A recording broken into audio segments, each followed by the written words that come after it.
सुधा समाधान।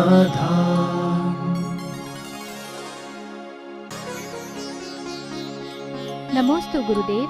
हम गृहस्थों के जीवन में चलते फिरते बोलते पाप का बोध होता है। हम ऐसा क्या करें कि पुण्य का बोध हो? पूज्य हमारे गुरुदेव हमेशा पाप को 3 भागों में बांटते हैं। एक पाप करता है, एक पाप होता है और एक पाप है। तो करोति क्रिया जो है, हम किसी जीव को मारने का भाव नहीं कर रहे, मारने का परिणाम नहीं है, लेकिन फिर भी जीव मर रहे। करने का भाव नहीं है, जीव मर रहे। हम श्वास ले रहे हैं, जीव मर रहे। हम देख के चल रहे हैं, फिर भी जीव मर रहे। खेती में किसानी खेती कर रहा है, जीव मर रहे। तो वहाँ पर व्यक्ति मारने का भाव न होने से उसको भी हमारे यहाँ अहिंसक कहा, क्योंकि मारने का परिणाम नहीं है। और हमारे यहाँ ये भी कहा कि जब व्यक्ति गृहस्थ में रहता है तो उस हिंसा को वह हिंसा के रूप में नहीं मानता। जैसे हम सैनिक का उदाहरण देते हैं, सैनिक 24 घंटे मारने का भाव करता है और कितने मनुष्यों को मार देता है, लेकिन उसे हत्यारा नहीं कहते, देश रक्षक कहते हैं। इसलिए अपने परिणाम करोति क्रिया से ऊपर उठ जाओ। मैं किसी की हिंसा नहीं करूँगा, फिर हो रही है वो तो होगी, होती है, उससे उतना नुकसान नहीं है। नमोस्तु गुरुदेव। क्या नरक में क्षायक सम्यक दर्शन होता है? अगर होता है तो कितने नरक तक होता है? क्षायक सम्यक दर्शन नारकियों को उत्पन्न नहीं होता। क्षायक सम्यक दृष्टि नरक जा सकता है, पूर्व में बद्ध है उसके। तो प्रथम नरक विन षड्भुज होते। पहले नरक में 84 वर्ष की आयु जिस विस्तार तक है, वहाँ तक बद्धायुष्क यदि है तो क्षायक सम्यक दृष्टि भी वहाँ पाया जाता है। नमोस्तु गुरुदेव। किसी मरे हुए कीड़े को अशिक्षित चींटियां बिना किसी धक्का मुक्की के सरलता से अपने स्थान तक ले जाती हैं, मगर शिक्षित समाज में जब कोई आदमी सफलता पाता है तो लोग उसकी टांग खींचते हैं। ऐसा क्यों? लेकिन वो चींटियां मरे ही हुए को तो ले जा रहे हैं। मरे हुए जीव के साथ तो ये लोग भी बड़े शांत चलते। हमने देखा हजारों लोग जनाजे के साथ जा रहे थे, मुर्दे के, बिल्कुल साइलेंट एकदम। इसलिए किसी नीतिकार को लिखा है, किसी को जिंदा में यदि रास्ता दे दो तो बात बने, मुर्दे को तो हर व्यक्ति रास्ता दे देता है। क्या बात है, वाह महाराज जी। मुर्दे को तो हर व्यक्ति रास्ता दे देता, कोई कहने की जरूरत नहीं थी। मुर्दे को रास्ता बनाने कुछ नहीं, सब रास्ता दे देते। जिंदा को कोई रास्ता दिखा दे तो बात बनती है। मरे के तो साथ दुनिया हो जाती है, जिंदा में कोई व्यक्ति विपत्ति में साथ दे दे, बहुत कठिन होता है। विपत्ति आने पर अपने भी पराये हो जाते। थोड़ा सा अशुभ कर्म का उदय आ जाए, संसार का बड़ा विचित्र है। इसलिए संसार को देखकर थोड़े से अशुभ कर्म का उदय आ जाए, अपने भी बेगाने हो जाते, अपने भी पराये हो जाते, अपने लोग भी उसमें शामिल हो जाते जो परम निकटवर्ती माने जाते। तो ये तो संसार का एक बहुत बड़ा वीक पॉइंट है, कमजोरी है। और जो इसको छोड़ देते हैं, जो इस बात को नकार देते हैं कि नहीं, हम अच्छे समय पर साथ दें या ना दें, बुरे समय पर साथ जरूर देंगे, उन्हीं का नाम साधु संत और सज्जन कहलाता है। दुनिया में दुर्जनों की संख्या ज़्यादा है, सज्जनों की कम। सज्जन लोग हमेशा इंतजार करते हैं विपदाओं में, विपत्ति में। और कोई आगे बढ़ रहा है तो उनका साथ देने वाले लोग बहुत कम होते हैं, टांग खींचने वाले लोग ज़्यादा होते हैं। इसी का नाम संसार है। यदि ऐसा संसार में नहीं हुआ होता तो फिर मोक्ष की कल्पना करना व्यर्थ था। यही सब दोष तो संसार में हैं, तभी तो परमार्थ का मूल होता है। ऐसा। नमोस्तु गुरुदेव। संगति और संस्कार का हमारे जीवन में क्या महत्व है? संगति और संस्कार का पूरा कर्म भूमि में पूर्णता फर्क पड़ता है। संगति और संस्कार से ही जीवन की स्थिति बनती है। यदि व्यक्ति इतनी अंतर लगा लीजिए, मांसाहारी कुल में जन्मता है तो बच्चा मांस खाने लग जाता है, वही मनुष्य में शाकाहारी में जन्मता है तो शाकाहारी हो जाता है। ये संगति से आया। अच्छे कुल की संगति मिली तो अच्छे आचार आएंगे। बिना संगति के कर्म भूमि में कोई भी अच्छे संस्कार नहीं आ सकते। आज प्रातःकाल का प्रवचन इसी पे था। किस्मत से सब कुछ अच्छा मिला है, लेकिन संस्कार और संगति नहीं मिली, और ये दोनों भी मिल गए फिर भी उसने उपादान परिणाम सुधारने का नहीं किया तो फिर कुछ भी नहीं हो सकता है। इसलिए कर्म भूमि में संगति और संस्कार का ही महत्व है, अन्यथा जीवन विपरीत भी हो सकता है। नमोस्तु गुरुदेव। नमोकार मंत्र का जाप या पाठ चटाई पर या जमीन पर करना चाहिए। नमोकार मंत्र में कर्मों की निर्जरा और तप से कर्मों की निर्जरा होती है, तो दोनों में क्या अंतर है? बैठने के लिए जो कुछ भी साधन मिले वो अच्छा है। वैसे लकड़ी का पाटा, चटाई ये अच्छे माने गए, क्योंकि इनमें हमारी जो कुचालक होते हैं, तो हम जो एनर्जी ग्रहण करते हैं वो जमीन के अंदर नहीं जाती। इसलिए लकड़ी की चटाई का प्रयोग यदि किया जाता है तो अच्छा है। कपड़े का भी, चटाई दरी आदि का भी प्रयोग किया जा सकता है, क्योंकि वह भी कुचालक होता है। जो बिजली के संचार करने में कारण नहीं बनता, ऐसी आसन श्रेष्ठ मानी गई। दूसरा, नमोकार मंत्र के निर्जरा के लिए करने के लिए वंदे तद्गुण लब्धे, पंच परमेष्ठियों का जाप इसलिए देना कि मैं भी एक दिन इन जैसा पावन परमेष्ठि बनूं। इस भाव से जब जाप किया जाता है तो निर्जरा का कारण बनता है। जाप से और तप से जो निर्जरा होती है, जाप की निर्जरा जो है, निर्जरा तो है लेकिन बंद भी है। तप में निर्जरा ही निर्जरा होती है। तप की निर्जरा पुनः बंधक नहीं होती, वह पूर्णता क्षय को प्राप्त होती है। और जाप की जो कर्मों की निर्जरा है वो पाप की निर्जरा तो कराता है, लेकिन पुण्य का बंध करता है। पुण्य के बंध के कारण बनता है और पाप की निर्जरा कराता है। लेकिन तप जो है वो निर्जरा ही कराता है, वो बंद नहीं कराता है। वो बुरे कर्मों की निर्जरा करा करके मोक्ष मार्ग को आगे बढ़ाता है। नमोस्तु गुरुदेव। शांति धारा तो आदिकाल से है, मगर शांति धारा एक औषधि भी है। इस जानकारी के जनक आप हैं। हम आपको डॉक्टरेट की उपाधि देना चाहते हैं।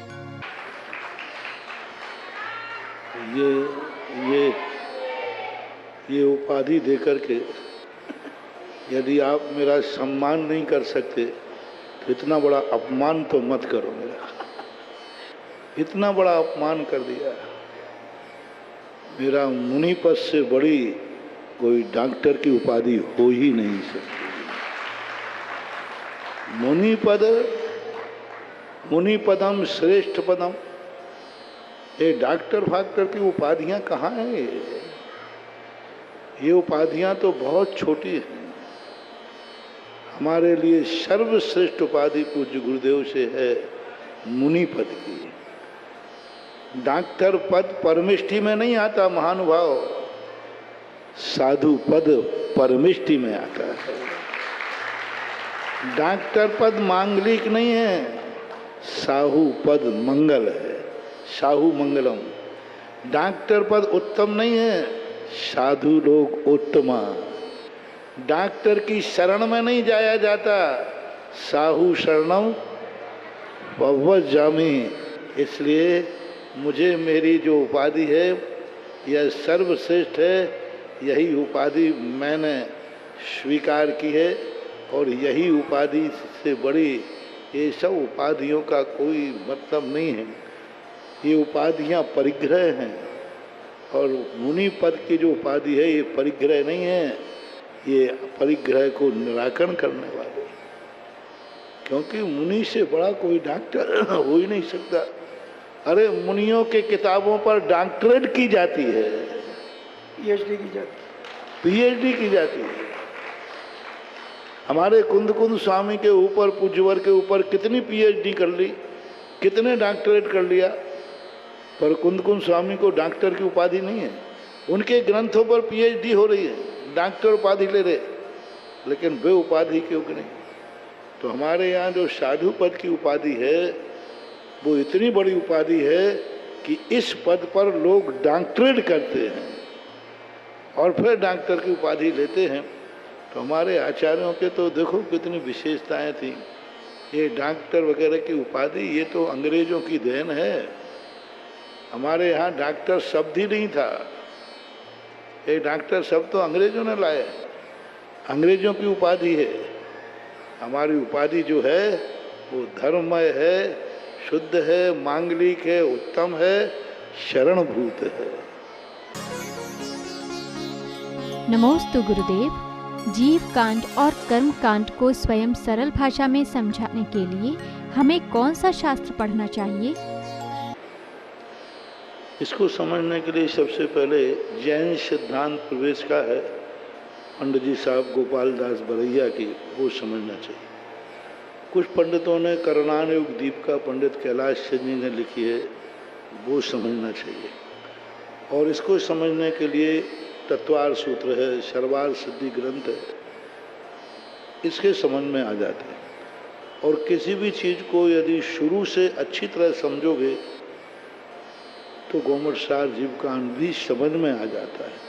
कुछ नहीं, वो अपने परिणामों की दशा है, लेकिन अपने परिणामों का लेखा जोखा इतना बड़ा है कि अपन को लगता है ये अपनी जिंदगी है। गोमटसार जीव कांड जो है हमारा जीवन है, ये हम जी रहे हैं।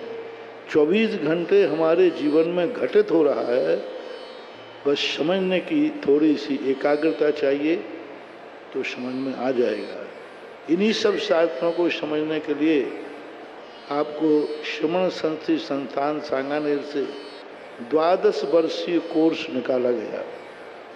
इस कोर्स को आप करिए तो उस कोर्स के अंदर क्रम से करोगे तो आप आगे जाकर बहुत बड़े ज्ञानी पंडित बन जाओ। नमोस्तु गुरुदेव। जैन धर्म में वास्तु और ज्योतिष का क्या महत्व है? वास्तु और ज्योतिष जो हैं ये औषधि के समान, बुझते हुए दीपक को हाथ लगाने के समान, ये नैमित्तिक क्रिया है। जैनाचार्यों ने इसके ऊपर एक अंग ही ये ज्योतिष के ऊपर, और ज्योतिष से जुड़ा हुआ ही वास्तु होता है। दोनों का एक दूसरे का संबंध होता है। इसलिए सांसारिक प्रक्रियाओं में ज्योतिष वास्तु का बड़ा महत्व है। नमोस्तु गुरुदेव। हम गले में ओम का लॉकेट पहनते हैं। हमारे बाथरूम जाने पर क्या वो लॉकेट अशुद्ध हो जाता है? क्या हमें ओम नाम का लॉकेट पहनना चाहिए? क्यों पहनते हो? ये धार्मिक चीज़ों को पहनने का किसने प्रावधान किया?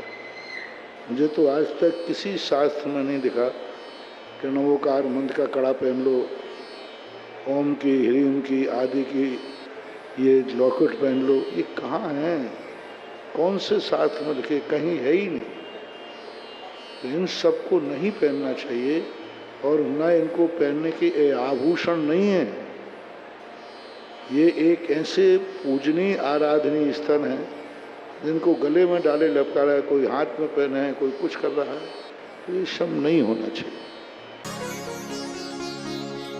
नमोस्तु गुरुदेव। मैं एक स्त्री हूँ और स्त्री पर्याय से छुटकारा पाना चाहती हूँ। मैं ऐसा क्या करूँ जिससे मुझे स्त्री पर्याय से छुटकारा मिले और मेरा कल्याण हो? स्त्री पर्याय के जो बंध के कारण हैं इनका मूल कारण है अपनी पर्याय के प्रति राग भाव में कमी लाना। दूसरा, किसी की भी गुप्त बातों को सुनने की इच्छा रखना। जो बात सुनाना नहीं चाहता है हम सुनना चाहते हैं। किसी के घर के अंदर की बातों की जानकारी चाहने का भाव होना कि इसके घर में क्या चल रहा है, इसके घर में कैसा है, किसी के भी घर की। और किसी की गुप्त बातें पता चलने पर दूसरों से कहना, ये सबसे बड़ी स्त्री वेद के बंध का कारण होता है। दो कारण, किसी की गुप्त बातों को जानने की रुचि रखना, किसी की भी बात को अपन जानना, वो हमें बताना नहीं चाहता, हमें रुचि है और जानने में आ जाए तो हम उसको दूसरों से कहते हैं, तो ये कारण आज वर्तमान में स्त्री वेद के बंध का मूल कारण बनता है।